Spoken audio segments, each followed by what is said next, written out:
this is Monica from Life is Awesome, and I'm here in Hollywood at Cafe Audrey with Dirty Little Billy. Hello. Hi, how are you doing? I'm doing great.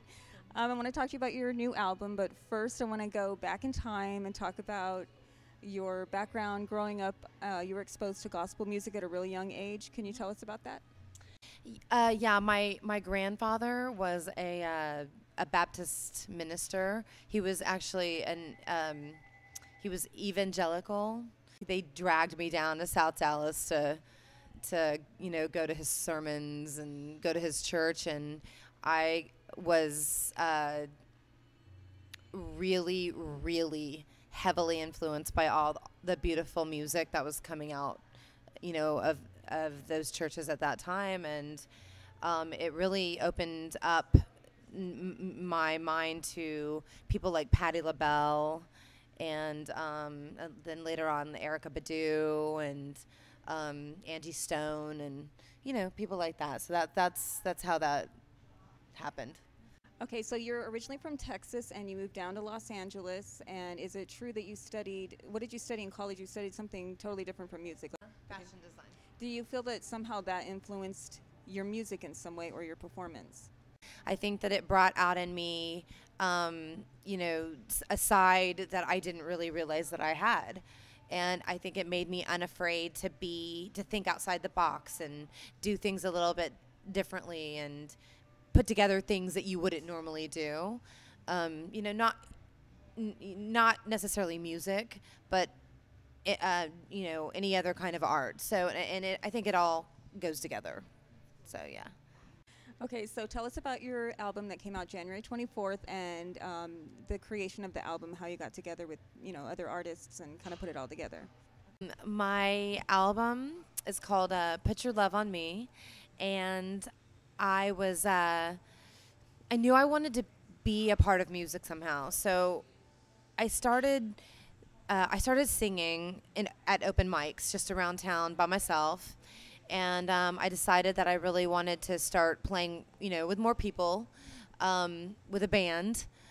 And so we started getting gigs, and we just started playing. And then a couple of friends of mine said, "Why don't you make a record?" And I was like, "Okay, I'll make an album." And so that's actually how it started. So I went to a friend of mine who is he's a rapper producer here in LA, Mars Warner, and I told him I wanted to make an album and that I had some ideas for some songs. And so one thing led to another. He had a friend who had a friend, and they sent us tracks, and then also we invited them to come down to LA and stay with us for a couple of weeks. And we literally sat in the studio for 2 weeks and just pounded it out. And it just happened. It happened like so quickly like that, and it ended up being really great. I mean, it ended up being great, yeah. So that's how it happened. One of your songs called Still Life, I listened to most of the songs on the album so far, and that one is my personal favorite one. I like that one a lot. And it's kind of inspirational. I want to know what inspired you to write that. That is actually my favorite song as well. It's the most personal song on the album because I was brutally shy growing up. And I always felt like I was standing still and everyone around me, had opportunities happening to them. It felt, I felt out of the loop, you should say. And so that song is about, regardless of how you feel, or regardless how shy you are, or regardless of what people tell you, get up and go do exactly what you dream of doing, no matter what. Don't let anything hold you back. Don't let anything get in the way of your dreams. And I love the message that song has, and every time I sing it, I think of that. And I'm so proud that I have taken my own advice, and now that I'm doing that, and it means a lot to me. I really love it, and thank you so much for for liking that song. So that means a lot to me. When you're going to go on stage, how do you keep from getting butterflies, or how do you calm your nerves? How do you get in the mood to get on stage? Well, that's taken a lot of practice because I have gone on stage and I've been so nervous that I've forgotten words. I've sung songs out of key. I have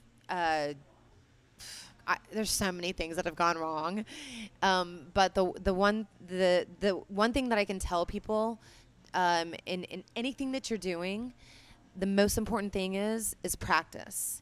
If you practice every day or practice several times a week, the butterflies go away because you're sure of yourself. You know that when you go on stage, you know it's so in you that I guess it becomes like a muscle memory. So it's so in you that you don't have to think about it anymore. Right, exactly. And for so long I had to. I used to write the lyrics down on my hand, and I used to write them down on a piece of paper because I was so nervous it was stupid, like, singing like this.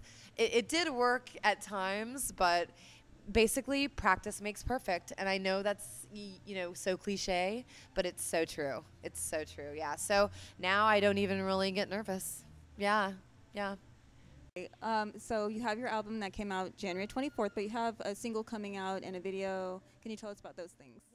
I do have a single coming out. I don't know the exact date because I hope that it'll be ready on time, but I'm producing it myself, and it'll be out in April, sometime in April, and that will also have a video to go with it. So those two will go to come out together, and then I do have a 5-song EP coming out at the end of May, and all of those songs I produce myself, so I'm really proud of that as an accomplishment, and I really, really hope people like kind of the new style. It's a little bit different from the record I have now because it's a little bit more electro and a little less R&B. So, so I'm kind of moving a little bit, in a different direction, but not too much, just a little bit. So I'm excited about that. Yeah. Okay, well, thank you so much for talking to us tonight. And do you want to say anything to any of your fans? I would love to say to my fans that please go to my website, www.dirtylittlebilly.com, to find out all of our new shows and when the new single's going to drop and the new EP, and just keep posted because we have a lot of stuff coming up and going on. So I hope to hear from you, and I can't wait to see you guys. Thanks a lot.